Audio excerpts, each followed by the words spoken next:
Hello, sports fans. Jim Coyle with Indiana Sports Beat Radio. Thank you for stopping by our YouTube channel. Make sure to hit the subscribe and notifications toggle so you never miss a thing. All of our content up here every day. Looking forward to it. Thank you, and we'll see you on the radio. Welcome to Indiana Sports Beat Radio, brought to you by the Hard Truth Distilling Company in Brown County, Indiana. So for the thousands in attendance and the millions watching around the world, it's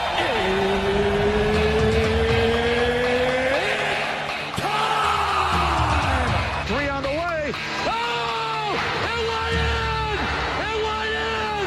And Indiana wins the ball game! Know your role and shut your mouth, you jabroni! Float game for the win! Taylor's gone. Come on, touchdown, Indy! Woo! IU!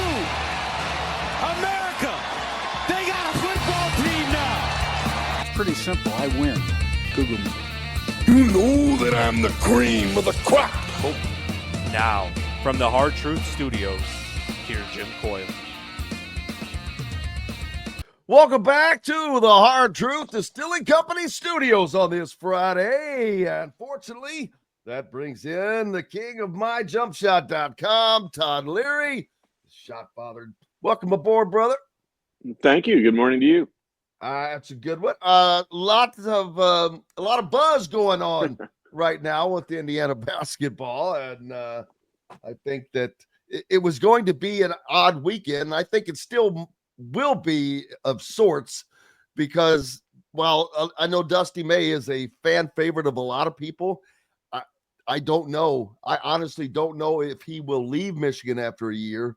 But Todd, to give you some information, he has an extraordinarily low buyout for a first-year P4 coach that had to be negotiated with purpose. So that's when I researched that was the only reason I would have allowed myself to put his name in this conversation. And so, and because of that, it has to be in there. That and the fact that we know that this is a dream job of his. Right. But is it a dream job at this moment?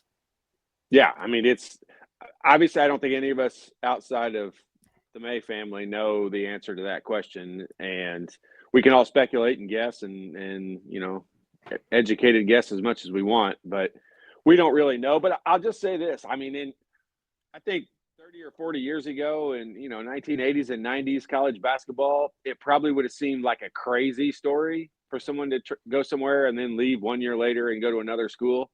But it's not that crazy anymore. It seems to happen fairly regularly. And so, it wouldn't be unprecedented. It's not, I think it's a lot of speculation. I think would we be having that conversation if they were not having a pretty successful year? I mean, I doubt it, but he is. So we are having it. And, here's the one thing I hope in this scenario is that, I mean, this hire has to be right.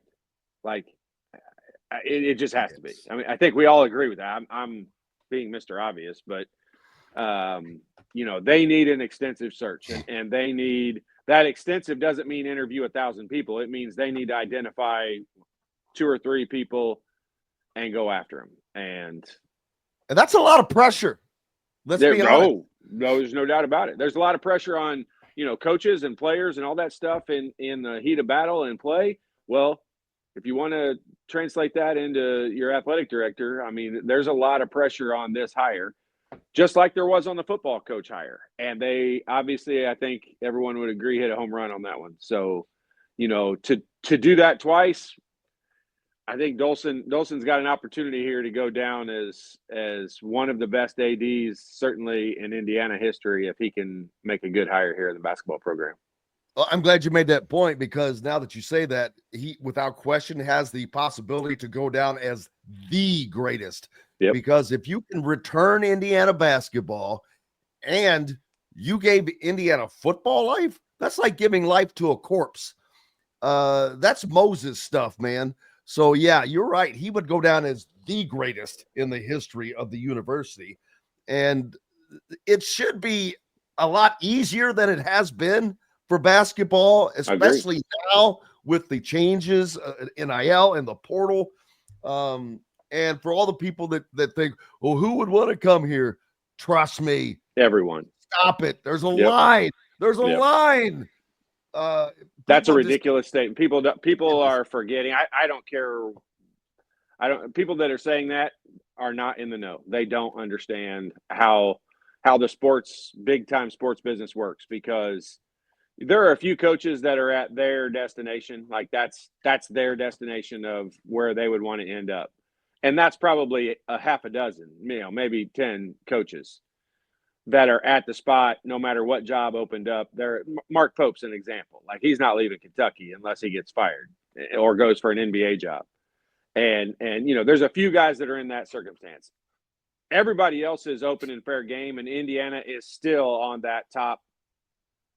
You can say 10 list, but that's kind of even a joke. It's probably on the top 3 or 4 lists of people who are not at their end destination or where they their alliance is. I mean, it's a sought after job. Forget the fact that they have all the tools. I mean, the NIL budget makes it, I'm going to say, one of the easiest jobs in the country. Absolutely. None of them are easy, but it makes it much easier than if you didn't have that budget. They have resources, right. Few programs off. Right. Few programs. Wipe your camera off if you don't mind there.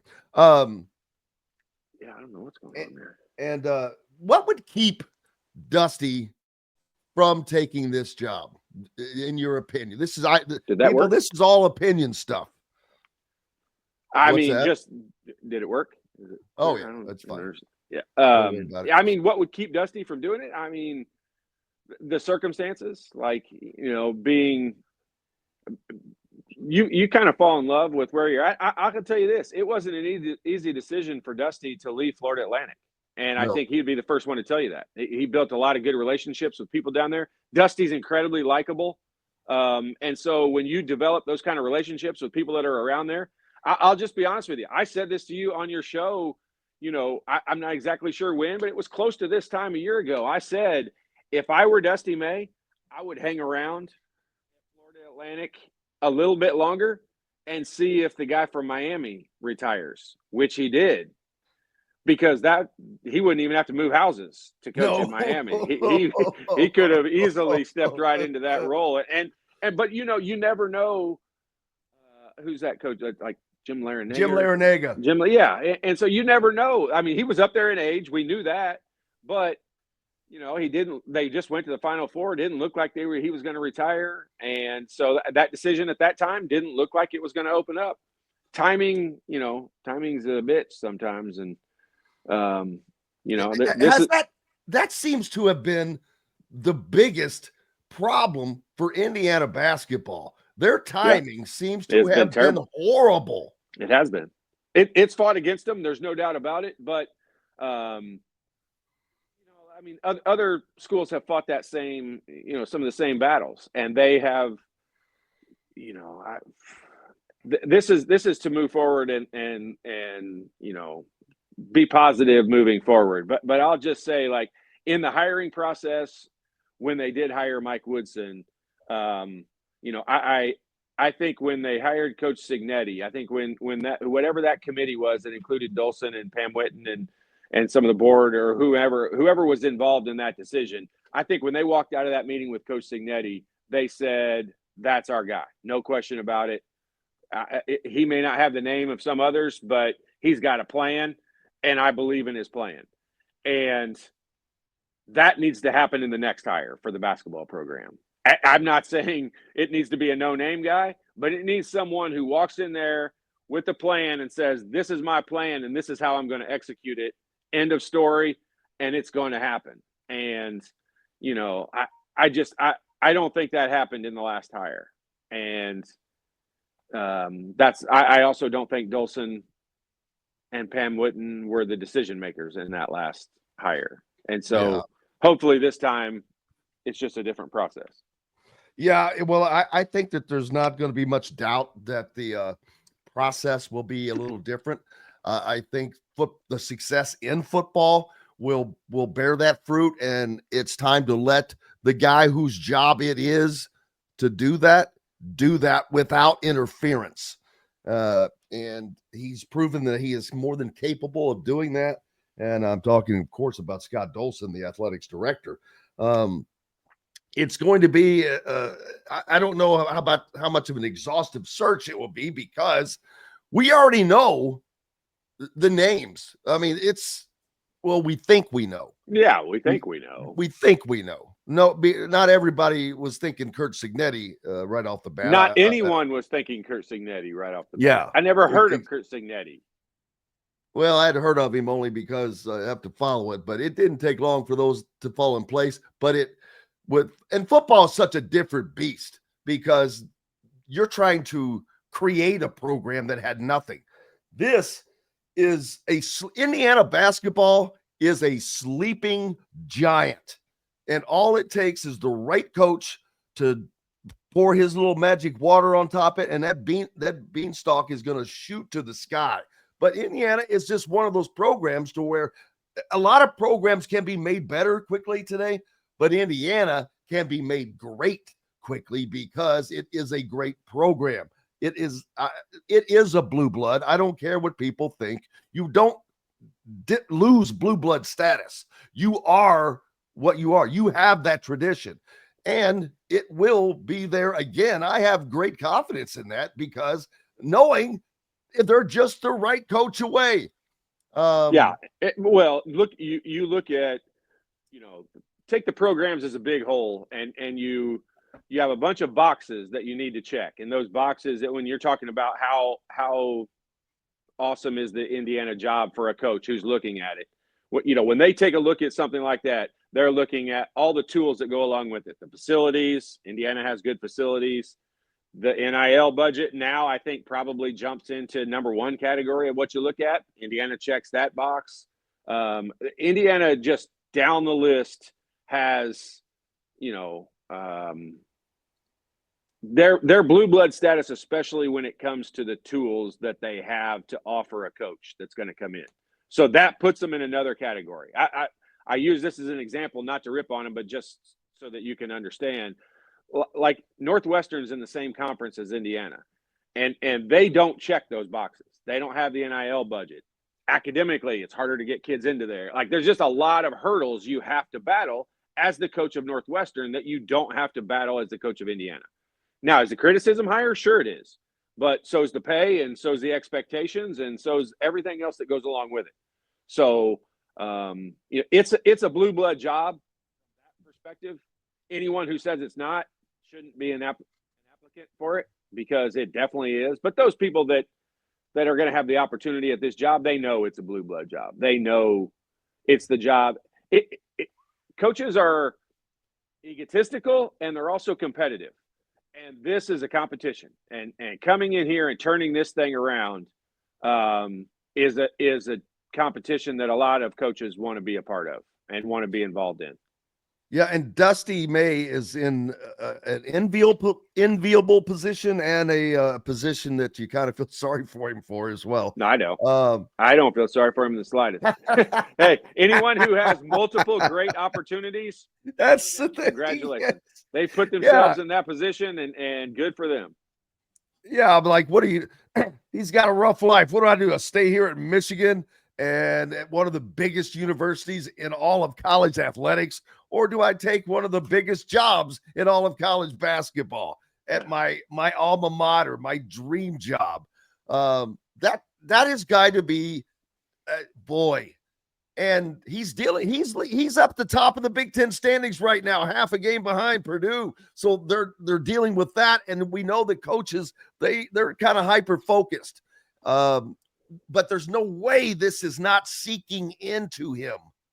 No question about it. Like, coaches can say whatever they want. He's going to say all the right things. He's going to say, hey, I'm focused on Michigan right now. We got a big task at hand. They got a pretty important game here tomorrow in Assembly Hall. So, as much as things sometimes don't align, sometimes they are aligned pretty right on. And him being here this weekend might have a little extra meaning behind it. And so it just is, there's a lot of factors that go into, these situations. And I don't think, Dusty is a very smart human being. Also, he's not going to take the bait and answer the questions wrong. And the reason for that's not being misleading. The reason, and most people probably understand this, but like Dusty is loyal. He's loyal to those players that are on his roster right now that he is committed to and given 1,000,000% for. He is committed to them. Now, let's all be for real. At the end of the season, all of those players are going to, test the waters in the transfer portal and see where the money's at, like all these different things. So everybody's loyalty is kind of a 1-year loyalty nowadays in college basketball. It used to be 4 years you're committed to somewhere, and now it's 1 year. And that's okay. That's where the game is. And so you just adapt to that. But I think Dusty will fulfill his commitment of being 100% a Michigan Wolverine. And he may do that for the next 20 years, but he's for sure going to do it for the next 2 months while they've got a chance to make a good run here in the Big Ten and the NCAA tournament. And then at that point, I think he'll maybe sit back and think a little bit more about it. Yeah, they're in contention for the Big Ten title. Now, sure they Purdue kind of has the upper hand right now, but they only have a half-game lead. Michigan and Michigan State play twice over the next 5 weeks. Big games there. Purdue has big games coming up. They've got to play at Indiana again, amongst others. So this race is far from over. Michigan State kind of quiet right now. They were the leader in the clubhouse, but then they go out on the West Coast, lose a couple games in a row, and their toughest schedule it's backloaded. So I said to you last week. I think of you every damn day when I start talking about Purdue. I said, "Damn, Todd said it. This is how it was going to be," because I didn't pay attention to Michigan State's schedule, and once I did, I'm like, Todd looked at this schedule ahead of time. Yeah, it was definitely backloaded. Like they had a. But I will say this: it was. No games are super easy in the Big Ten. You've got to play well to win them. And Michigan State put themselves in a really, really good position. But if you looked at their schedule, they're not they've got to beat you technically. Like Michigan State is not one of those teams. They're not going to overpower you. They're not going to, stifling defense and shut you down to 50 points generally. They're not going to make 1,000,000 threes and shoot you out of a game. They're just technically going to pick you apart. And they've got a pretty good tactical coach sitting over there on the sidelines that's good at coaching this type of team. So, I wasn't trying to be disrespectful to Michigan State at all. I just looked at their schedule and I look at their roster and I've watched them play numerous times. I knew they had some tough games coming up.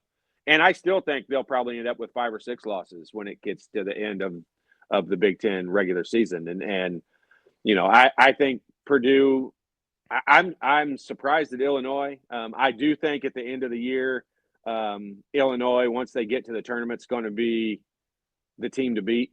They battle a lot of injuries and illnesses. And they played really well together early in the year. I know you didn't ask me these questions, but the Big Ten as a whole, I think at the end of the year, it's going to have, Purdue's going to be up there and Michigan and Illinois. Yeah, there's only 5 teams that even have a shot right now. And if I were being honest, those other, they're within 2.5 games. So things can happen. I just don't expect Purdue to lose 4 out of their final 8 games. And that's what it would take for one of those teams to catch up. So that's why I'm like, yeah, that ain't happening. So I agree with you. It's between those 3 and I think that it may end up being between Michigan and Purdue. Michigan's got a hell of a combination. We'll talk about that more coming up in a minute. But what they run out there, whoo! And I saw somebody say that they were concerned as far as like Dusty being mentioned as a new coach because he runs 2 bigs. And I'm like, you are only showing your ignorance. When we talk about Indiana as 2 bigs and Michigan's 2 bigs, the only thing that's the same there is they're big. Other than that, it's different. Right. Danny Wolf is a prolific 3-point shooter at 7 foot. Vladislav Golden is not prolific, but he will step out and take it and can take you out there. And he battles inside. I mean, he kind of led them to that win the other night at Oregon toward the back end of that game with some great post play. Yeah, and the bigs are I think we should call them tall instead of bigs, because exactly. Danny Wolf's tall. I think you're right. He's the primary ball handler on that team. When it comes down to crunch time, he may not be like in the first half. People might watch the first half and be like, I thought Leary said Wolf would handle the ball all the time. When it gets down to crunch time and they're running that high pick and roll, they're going to run it with Danny Wolf with the ball in his hands and Vlad setting that screen. But I think Vlad, Golden, and Balo, I think their stat lines probably match up pretty similarly. But other than that, that's the only similarity between the two, because no one on Indiana is like Danny Wolf. And just because he's tall doesn't put him into the category of playing two bigs. And if he plays two tall guys, let's just put it that way, because Indiana would love to have the circumstance of playing, one of their seven. Well, it's kind of like a Kalel Ware. They had it in Kalel Ware of sorts. Well, he could step out and shoot, but he didn't handle the ball. Oh yeah. And Danny Wolf is the guy. Danny Wolf plays the same role as Trey Galloway on Indiana, only he's 7 feet tall and not 6'4". Yeah, it's a gigantic difference. Yeah, they're an interesting team, and they're difficult to defend, but it also creates some situations where you can create some matchup problems for them, because those two big guys are going to be on the court. And Danny Wolf is a good team defender, but he's not a great one-on-one defender. And if you had a guy that could go at him with some quickness, you could create some problems. But they definitely create issues for other teams.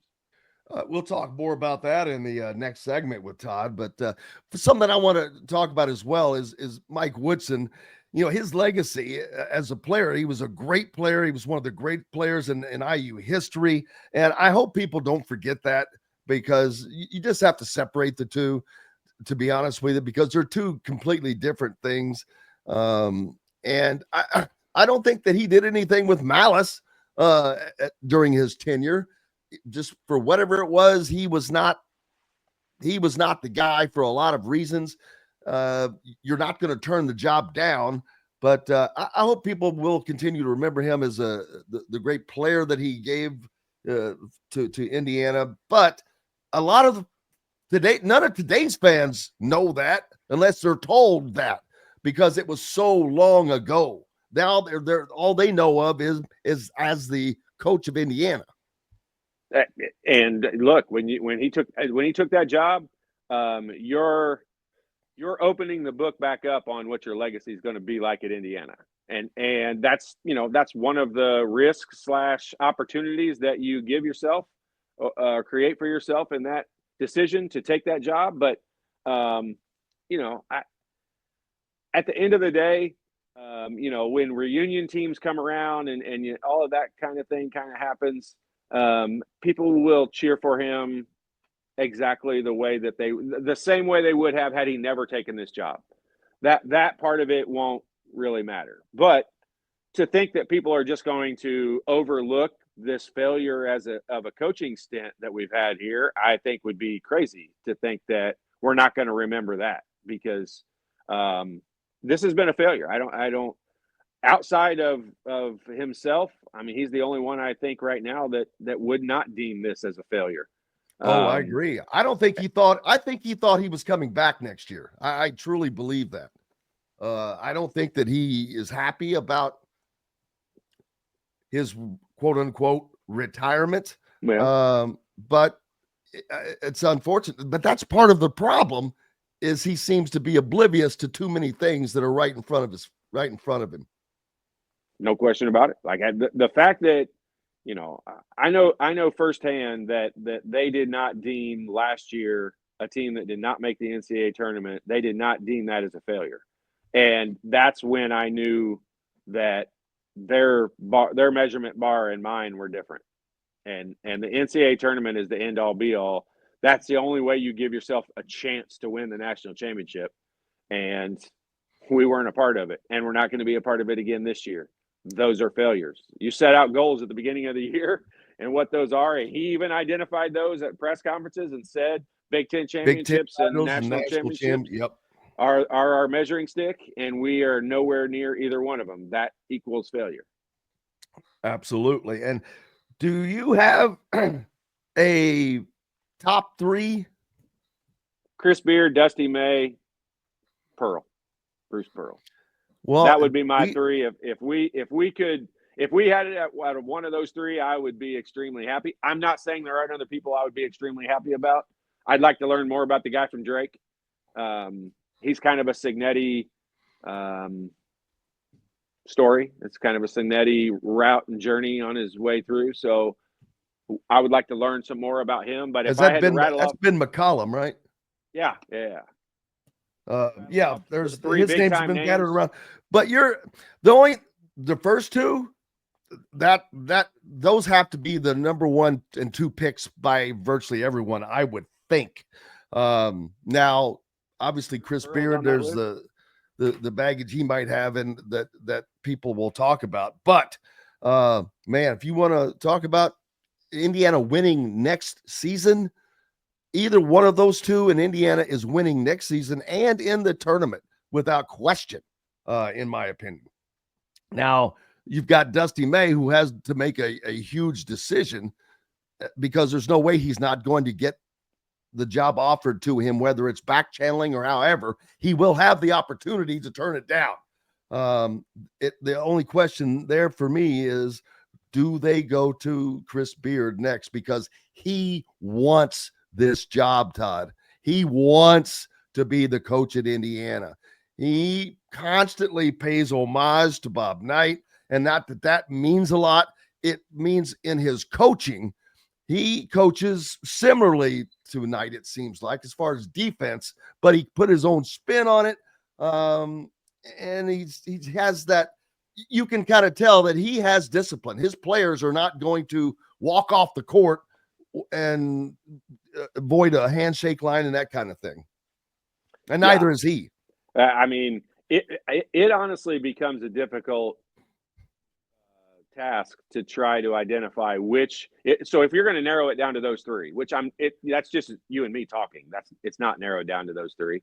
But if it were, I have a tough time ranking them. Which one I would want 1 versus 3. I can make an argument for all 3 of them, and I have a closer relationship with Dusty May, so he obviously would probably be my number 1 choice.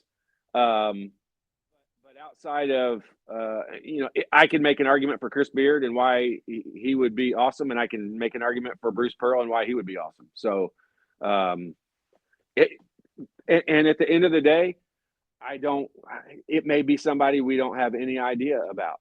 And the only thing with Bruce Pearl is, for me, and obviously he's a great coach. He's got the number 1 team in the country right now. And I think that he would love this job, this challenge as well. But he's 65. That's a little late. If you have a coach that's 65, that's okay. But to go get one that's 65, boy, that's a little late. And because you're going to be doing this again in 4 or 5 years, most likely. So that's not necessarily. He's there's 65. Rick Pitino is a young 74, right, man. Right. There's Archie Bunker looking 65, and then there's guys who look pretty young at 65. And Bruce Pearl's got so much energy. You watch him on the sidelines, like I would not let age scare me in that regard. He's got, if things were cooking and things were going well, he's got 10, 13 years left in him. And you look at Larinaga this year, he was up in the 70s when he retired. I mean, we got to go no farther than to look at Don Fisher. I mean, that guy is mid-70s and looks 45. Made a deal with the devil, man. Man, that dude, he is going backwards in age, which is awesome for all of us. I hope his voice stays the same forever, too. Yeah. That thing is butter. John asking, was this announcement made to temper the crowd? Yes, I believe that Probably. It was. The timing standpoint, it was going to be a bad look. It would have been a bad look for Indiana. Period. Except for, I'll say this. When you say the announcement, is there an announcement I didn't see? I haven't seen an announcement yet. It has not been announced. Speculation. We're all educated speculating. Yeah, it has not Right been now. announced yet. Right. And I'm not picking but on John. I know exactly where you're coming from. and the what you're expect. saying. Well, he's saying we're all saying it. The expected announcement that's coming. And if you and yes, tamping down the booing and the negativity at the home game on Saturday. Yes, I hope it does work to that. And Jim, I'll say this: I think they should come out and make an announcement. And I'll give you a perfect example.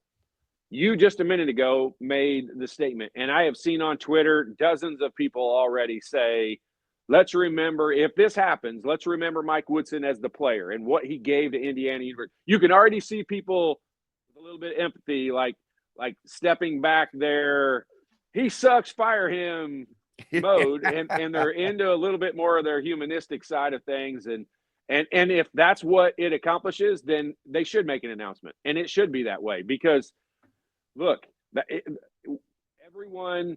If the fans know there's a change coming and we want a change to come, and that change means change to winning.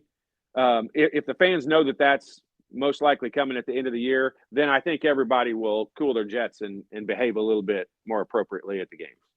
Yeah, and I agree. I think that's exactly why this was done.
Thanks for listening to Indiana Sports Beat Radio. Be sure to subscribe to our YouTube page for more clips and team coverage of Indiana basketball, football, and more. You can also find full episodes and tons of other content on thehoosier.com. We'll see you next time for another edition of Indiana Sports Beat Radio.